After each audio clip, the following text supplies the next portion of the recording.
In the heart of Accra, where the streets hummed with trotro horns and the smell of roasted plantain mixed with sea breeze, lived a young man named Kojo Mensah. People called him the golden boy of East Legon. At only 32, Kojo had built a logistics empire from scratch, Mensah TransLink. His trucks moved goods across Ghana, Togo, and Nigeria. Kojo was rich, handsome, and generous. His gold wristwatch glistened in the sun, and he was always seen with his longtime girlfriend, Afia, a woman as beautiful as a morning rainbow after rain. Everyone said they were the perfect couple, Odo Foforo, young love that had found its rhythm in the city. But wealth, like palm wine, attracts both sweetness and flies. Kojo had a childhood friend named Yaboteng. They grew up in the same compound in Kumasi. Ya had always admired Kojo, his confidence, his drive, his luck. When Kojo's logistics business started booming, he pulled Yo along. "Ya, you've suffered enough," Kojo told him one evening over drinks. "Come to Accra. Help me run my company. You're my brother and I trust you." Ya smiled, his heart swelling with both gratitude and envy. "Kojo, I won't disappoint you. You'll see." From that day, Ya became Kojo's right-hand man. Kojo gave him everything: a car, a small apartment, nice clothes, even an office in his company. To the outside world, they looked like business partners. But in truth, Kojo owned everything. Ya was simply an employee. Still, Kojo never made him feel small. That was his mistake. Afia was the kind of woman who turned heads wherever she went. Tall, skin smooth like ripe shea butter, eyes sharp as glass. She loved Kojo deeply, or at least she believed she did. But her love was tangled with comfort, the soft life, the foreign trips, the fine restaurants in OSU. When Kojo told her he would be traveling to Nigeria for 3 months to set up a new branch of his company, she pouted playfully. "Yeah, Kojo, 3 months? You want me to dry up here alone, eh?" Kojo laughed, kissing her forehead. "I'm doing this for us, Afia. When I come back, everything will be bigger. I might even buy that land in East Airport you liked." She smiled, her eyes lighting up at the sound of land in East Airport. Before he left, Kojo called Ya. "My brother, you'll hold things down. If any client calls, handle it. And please, check on Afia once in a while, make sure she's fine." Ya nodded, smiling slightly. "Don't worry, Kojo. I'll take care of everything." He meant it, just not in the way Kojo imagined. At first, Ya checked on Afia like a brother would. He'd drop by her apartment to deliver company reports or pick up files Kojo asked for. But soon, he began staying longer. "Afia, you don't even cook for me small. You want me to faint before I go," he joked one afternoon. She laughed, shaking her head. "You people in that office always hungry. Sit down, I'll make you jollof." From that day, laughter became habit, and habit became danger. They would talk for hours about Kojo, about life, about dreams. Ya found himself drawn to her softness, her perfume, her laughter that filled his small emptiness.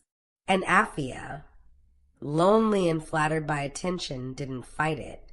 One rainy evening, after too much palm wine and foolish talk, the line between friendship and betrayal disappeared. It was supposed to be a mistake. But mistakes that feel good are hard to stop. Ya began to paint himself larger than life. He spoke with authority, acted like a man who owned the world. He told Afia, "Kojo and I are just partners. Everything you see, I worked for it too. Soon, he'll hand over some shares to me." Afia listened, her heart swelling with a new kind of interest. She looked at Ya and saw not the hungry boy Kojo had helped, but a rising man of his own.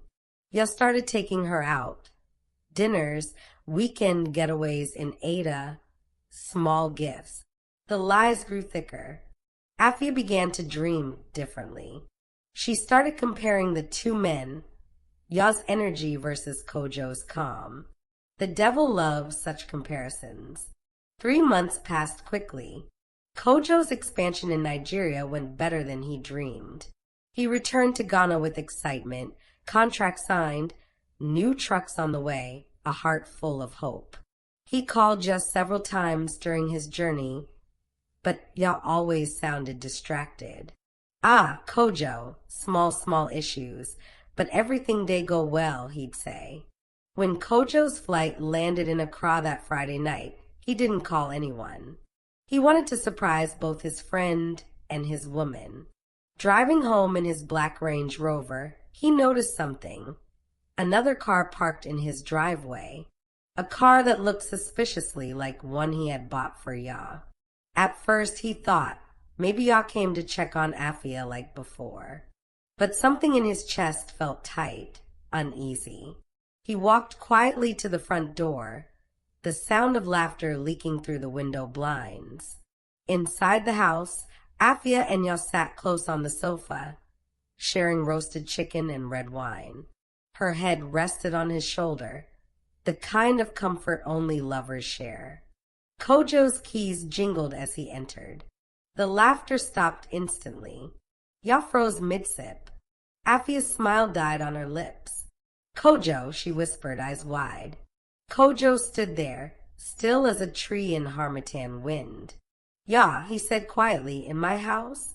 Ya opened his mouth, words refusing to come. Afia panicked. Kojo, please, it's not what you think. Kojo laughed, slow, dangerous laughter that made the room colder. Oh, it's not what I think. Then tell me what I should think. Silence. Ya tried to speak. Kojo, I swear, just... Shut up. Kojo's voice cracked like thunder. I took you from nothing, Ya. Nothing. And this is how you pay me. Afia's fear turned to anger. Pride rose like fire in her. You think you can shout at me? You, Kojo? You're not the only man with money. Ya's eyes widened. Afia, stop, he whispered, gesturing desperately for her to be quiet. But she didn't understand. Ya treats me better than you, she spat. You're stingy, always thinking like a poor man. You think I'll marry you when your friend knows how to live. Ya's voice cracked. Afia, please. Kojo looked between them, shaking his head slowly. Then his voice came low and deadly. You think he's rich? That car outside, I bought it. The clothes he's wearing, I paid for them. Even the phone he uses to call you, I bought that too. Afia froze. Her lips parted, words dying in her throat. The room fell silent again, except for the sound of betrayal breathing between them. Kojo turned to Ya, his eyes red with pain. Get out of my house. Both of you. Before I forget that we grew up eating from the same bowl. Ya wanted to explain, but the shame burned too deep. He picked up his keys and walked out quietly, not daring to look back. Afia hesitated. Kojo, please. Leave, he shouted, pointing to the door. Her tears came too late. She grabbed her handbag and rushed out, sobbing, calling Ya's name, but he was gone. Kojo sat down heavily on the couch where they had been sitting moments ago. The wine glasses still glimmered under the light. He picked one up, staring at his reflection in the dark liquid. Even the people you love most, he whispered to himself, can wear masks you don't see. Days passed. Word spread quickly and across small gossip circles. Kojo caught his girlfriend and best friend together. Ya disappeared completely. No one knew if he had run to Kumasi or left the country. Afia tried to call Kojo, tried to beg, but he never answered. She even went to his office, but the security men told her he wasn't around, though she could see his car parked in the compound. Her pride had melted into regret. She couldn't sleep, couldn't eat. The face of the man she had mocked haunted her like a ghost. One evening, she walked past Kojo's house and saw the gate still painted bright red, the flowers she planted still blooming. She broke down crying on the sidewalk. "Kojo, minya mo kaimi, forgive me," she sobbed, her voice lost in the night wind. But forgiveness, once broken, does not always mend. Months later, Kojo had rebuilt his life. His business grew stronger, his name bigger. But something inside him changed, his laughter quieter, his trust slower to give. One afternoon, his mother visited from Kumasi. She sat with him on the porch, sipping sabalo. "My son," she said softly, "when you help people, do it for God, not for thanks. And when you love, love with eyes open. Even gold must pass through fire." Kojo smiled faintly. "You're right, Ma." He looked at the sky, clouds drifting lazily like memories. He thought of Afia, of Yah, of all the promises that turned to dust. Somewhere across town, Afia worked in a small boutique, living quietly. People said she no longer laughed the way she used to. When customers asked about her past, she would only say, "I met love and I lost it."